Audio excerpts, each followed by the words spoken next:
Hello friend good morning. आज थिला Sunday. आज ब्लॉग को आपको स्वागत करची। तो आज सकाल उठिकी प्रथम मोर किसी कम सारी देती देन बाहर टे बुलूली से समय आसाला श्री आपण तो मो ब्लॉग रे देखुवे जेहेतु से को आदर्श एग्जाम पाखे आसला तो सी आज आसी ट्यूशन हाँपाई देन गुडू और श्री आसी ट्यूशन चलती नहीं श्री श्री गुडू बुझा पड़ी तो ये मुझे गाधे पलि आसी गाधे आसला फर्स्ट ये जिनटा मो फेस लगाए जोटा हूँ मॉइस्चराइजर लगेगा आम स्किन निहाती इंपोर्टेंट ये जो शीत दिन चलती तो टे भलसे मॉइस्चराइजर लगेदेवा।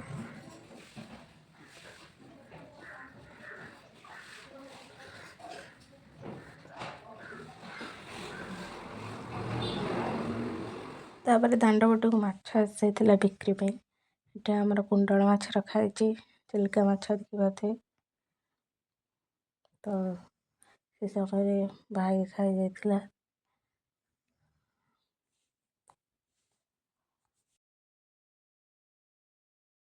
तो ये मु बेसर आगुआ जीरा सोरिष लंका धनिया गोटे धनिया ग्राइंडिंग बतुरे देती और पियाज अदा रसुण को मिसई गोटे पेस्ट एना करदेवी सुखिला लंका भी से पकई देती तो माछ गरम हो गला बर्तमान सरी तेल गरम हो गला तो माछ को धोईकी लुण हल्दी पकई देती मैरिनेशन हो जाता तो गोटे गोटे कर एमती भजा है।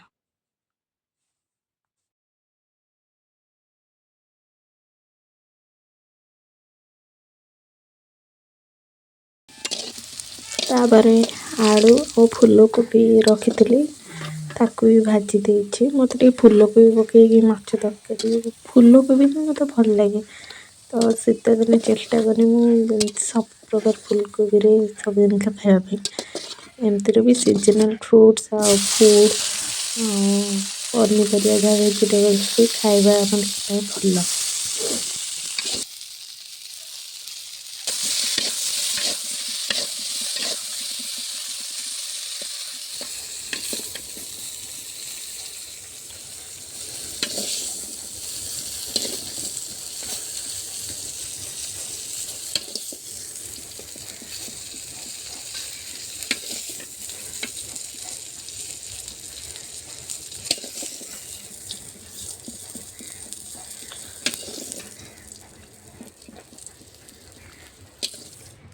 ଏବେ ସେଇ କଡ଼େଇରେ ମୁଁ କିଛି ସୋରିଷ ତେଲ ନେଇଯାଇଛି ଆଉ ସୋରିଷ ତେଲ ଟିକେ ଗରମ ହେଲା ପରେ ଯେଉଁ ମସଲାଟା ମୁଁ ପେଷ୍ଟ କରିଥିଲି ସେଇଟା ବର୍ତ୍ତମାନ ପକାଇଲି ତାପରେ ଆଉ ଟିକେ ଲୁଣ ଟିକେ ହଳଦୀ ପକାଇଦେଲି ସେଥିରେ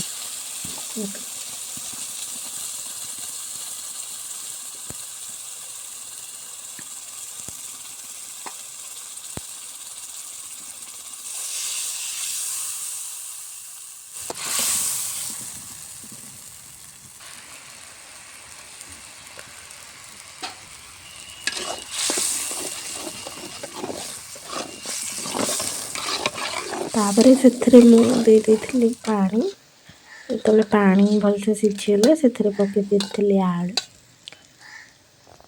तापर भलसे घोड़ी देती आलूटा सीझे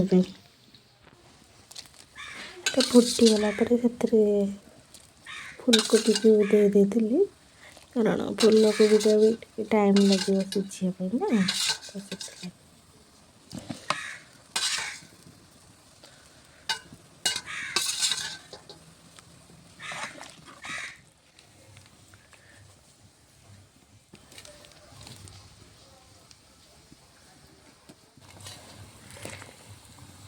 तापर से अल्प टिके मसला दे माछ पकईदेली आ माछ पकई सारापर घोड़े देली घोड़े सारापर से मुझे कटा धनिया पकईदेली धनिया मत खाइबा को बहुत भल लगे।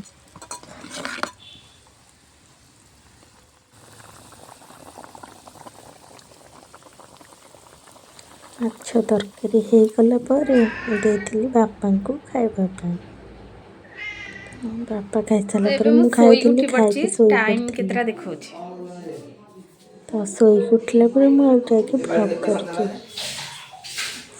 ସନ୍ଧ୍ୟାରେ ଇଚ୍ଛା ହେଲା ଟିକେ ଫୁଲକୋବି ପକୁଡ଼ି ବନେଇବା ପାଇଁ, ସେଥିରେ ମୁଁ ବନେଇ ଦେଇଥିଲି ଫୁଲକୋବି ପକୁଡ଼ି। ୟାର ରେସିପି ଯଦି ଦରକାର ମୋତେ କମେଣ୍ଟ କଲେ ମୁଁ ତାକୁ ସର୍ଟସରେ ଅପଲୋଡ଼ କରିଦେବି।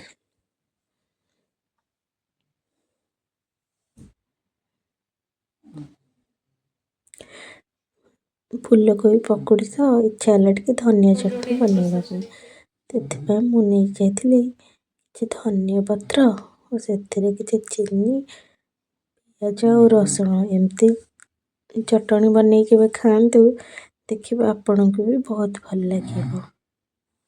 ଆଚ୍ଛା, ଆପଣମାନେ କେଉଁଠୁ ମୋ ଭିଡ଼ିଓ ଦେଖୁଛନ୍ତି କମେଣ୍ଟ କରିକି ନିହାତି ଜଣାଇବେ। ଧନିଆ ଚଟଣି ବନେଇ ସାରିବା ପରେ ପକୁଡ଼ି ସହ ଚଟଣି ଖାଇବାକୁ ସମସ୍ତେ ବି ଦେଇଥିଲି। ସମସ୍ତେ କହିଲେ ଯେ ଚଟଣି ବହୁତ ଭଲ ହେଇଥିଲା। ତ ଆଜିର ଭିଡ଼ିଓ ମୋର ଏଇଭଳିଆ ଥିଲା। ମୋ ଭିଡ଼ିଓକୁ ଲାଇକ୍ କରିବେ ଓ ସବସ୍କ୍ରାଇବ୍ କରିବେ ଚ୍ୟାନେଲକୁ। ବର୍ତ୍ତମାନ ପକୁଡ଼ି ହେଇଗଲା, ଆପଣମାନେ ଦେଖିପାରିଲେ। ଯଦି ଆପଣମାନଙ୍କୁ ମୋ ଭିଡ଼ିଓ ଭଲ ଲାଗୁଛି ଲାଇକ୍, ସେୟାର ଆଉ ସବସ୍କ୍ରାଇବ୍ କରିବେ। ରହିଲି, ଜୟ ଜଗନ୍ନାଥ।